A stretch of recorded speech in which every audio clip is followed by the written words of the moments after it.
All right, so get this. We're diving into a mystery today.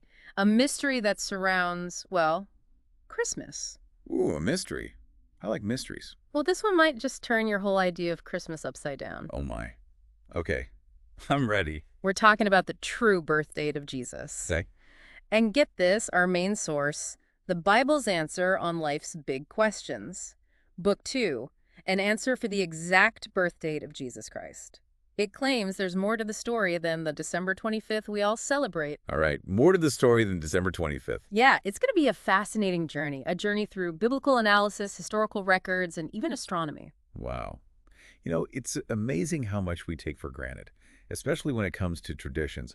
What's really intriguing about this book is that it doesn't shy away from asking tough questions, combining faith with, a critical examination of the facts. Exactly. So let's jump right into the heart of it. Okay. We all know December 25th is the traditional date for Christmas, but is there any biblical evidence to back it up? Well, that's where things get interesting. The December 25th date, it isn't rooted in any specific biblical passages. It was actually established by the Roman Church way back in the 4th century AD. Wait, hold on. You're telling me the date we've been celebrating for centuries was basically just decided on? Pretty much. And there's a lot of debate among scholars about the reasons for choosing December 25th. Okay. Some believe it was a deliberate strategy to align with, well, pagan festivals. Pagan festivals. So are you saying that December 25th was chosen to kind of, I don't know, like merge those celebrations with Christianity? Well, that's one theory. It might have made it easier for people to convert, Huh. to transition from their old beliefs. Okay, so if the Bible doesn't explicitly mention December 25th, did anyone back then try to connect that date to Jesus' birth? Absolutely. Two prominent figures who tried to justify the December 25th date were Sextus Julius Africanus and Hippolytus of Rome. Okay, so let's break down their arguments. What were their approaches? Well, Sextus was a historian. He focused on biblical genealogies. You know those long lists of so-and-so begat so-and-so? Right, right. He used those to calculate backwards, to try and pinpoint the birth date of Jesus. I see. Now, Hippolytus, he took a different tack.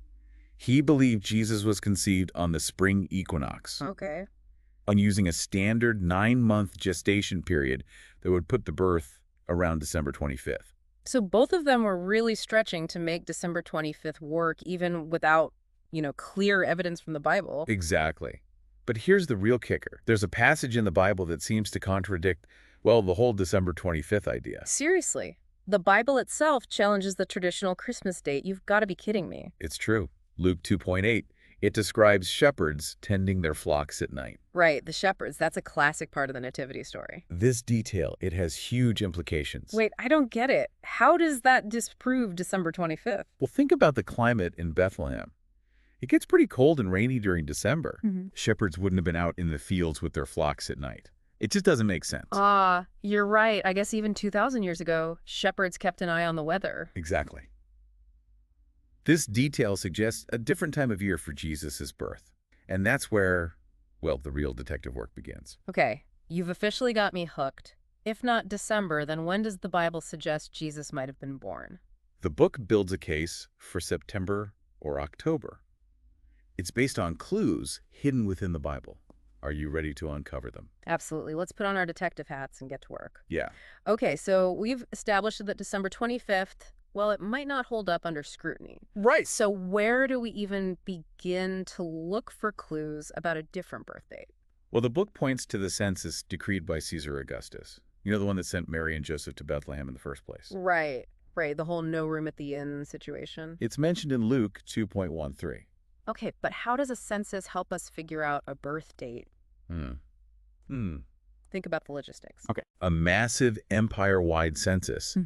It would have involved a ton of travel and organization. Makes sense. Roman authorities wouldn't schedule it during a time when people were already busy, Right. like with festivals or harvests. Makes a lot more sense to pick a time when things were quiet. Exactly. Yeah. That leads us to the Feast of Tabernacles, or Sukkot.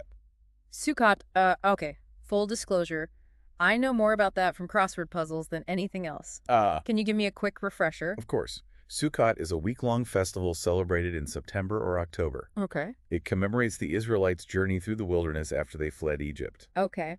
During Sukkot, families build these temporary shelters called sukkahs. Great. They're symbolic of the flimsy huts they lived in during their wanderings. Okay, starting to ring a bell.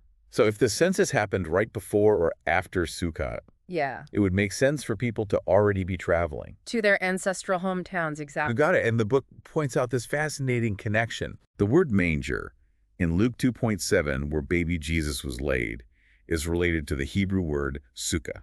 Are you saying the manger itself was a mini sukkah? That's amazing. It adds a whole new layer of symbolism to the nativity scene, doesn't it? Right. It strengthens the link between Jesus' birth and sukkah. I'm starting to see how the pieces fit together, but what about those shepherds? Yeah. They wouldn't be tending their flocks at night during a festival, would they? That's a great question.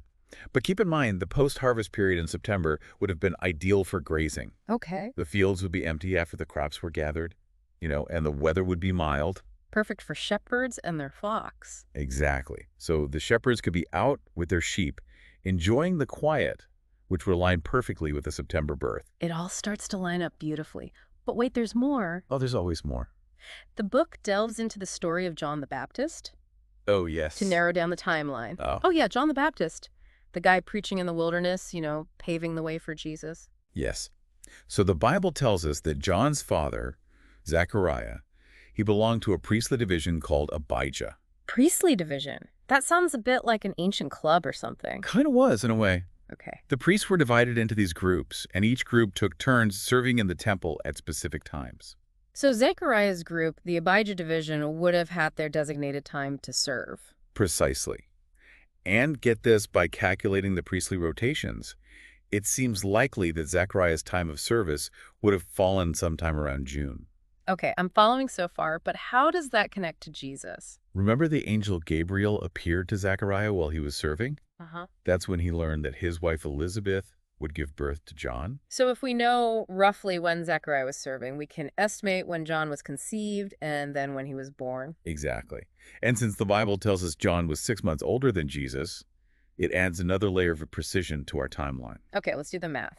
If Zechariah was serving in June and John was likely conceived shortly after that, would put John's birth sometime around March. And if Jesus was born 6 months later, that puts us right back in September. You nailed it. It's like a giant puzzle, and all the pieces fit together to point toward a September-October birth date. Wow, this is mind-boggling. I never realized how much detective work goes into understanding these accounts. It highlights the richness of the Bible. Right!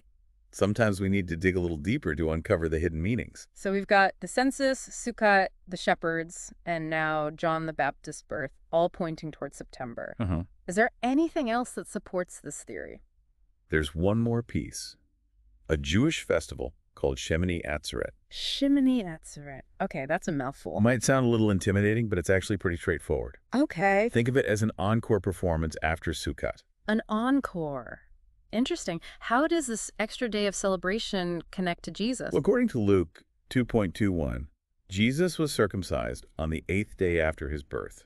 Okay. If he was indeed born during Sukkot, Yeah. then his circumcision would have fallen right on Shemini Atzeret. Wow. That's incredible. It's like everything perfectly aligns with a September birth.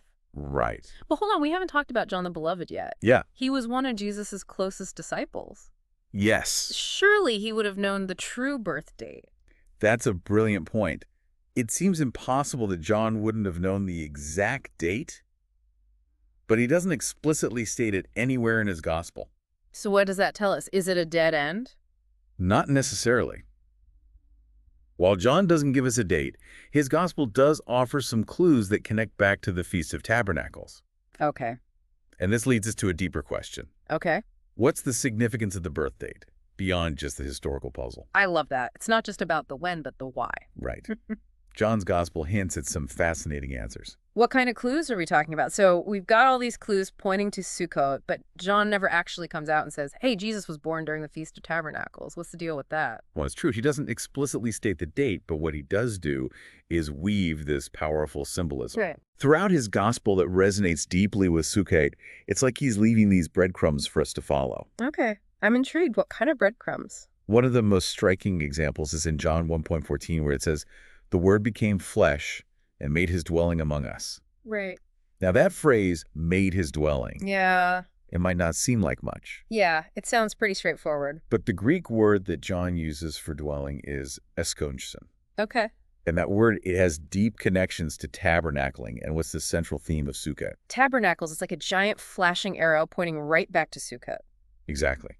By using that specific word, John subtly links Jesus' birth with Sukkot.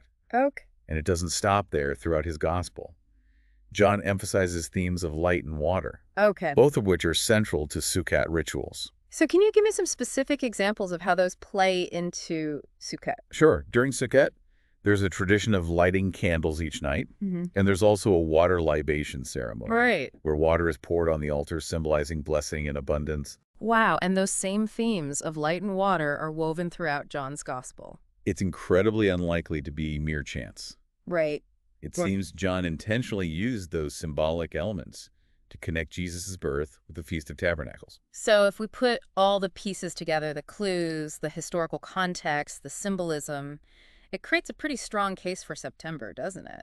It's certainly a compelling argument, and it really challenges us to look beyond our assumptions and dive deeper into the meaning behind these stories. It's like we've been looking at a painting for centuries, but we're just now starting to notice the brush strokes and the subtle details, the things that reveal its true depth. That's a great analogy, and it's a reminder that there's always more to discover, even in stories we think we know well. This whole deep dive has been mind-blowing. I'm honestly feeling a little overwhelmed. Understandable, we've covered a lot of ground. Yeah, it takes time to process these paradigm shifts. Yeah. But even though it's a lot to take in, it's incredibly exciting. I feel like I'm seeing the Christmas story in a whole new light. Or maybe I should say a Sukkot light. Haha. I like that. But jokes aside, this exploration raises some profound questions that go beyond just pinpointing a date on the calendar. Right, you mentioned earlier there's a deeper why to all of this. So what's the bigger takeaway here? Well, if we accept that Jesus' birth aligns with Sukkot and all its rich symbolism, Yeah. it invites us to reflect on how that should impact our lives today. Yeah. What does it mean for us if Jesus, the Word made flesh, chose to dwell among us during this specific festival? That's a great question. Sukkot is all about dwelling in temporary shelters, remembering God's provision in the wilderness, trusting in his guidance. Exactly. It's a powerful reminder that our time on earth is fleeting. Our true home is with God, and our lives should reflect that. So even though this might shift our understanding of when we celebrate, Yeah, the core message remains unchanged. It's about humility, gratitude, reliance on God. absolutely. The date might shift, but that message of hope, love, redemption, it remains. This has been an incredible journey. It's made me appreciate the story of Jesus' birth on a whole new level. It's not just a holiday tale, it's a profound spiritual message. It is. It's woven into history and tradition. That's the beauty of these deep dives. We uncover unexpected connections. Right. We gain a richer understanding of our faith and the world around us. This whole conversation has definitely sparked something in me.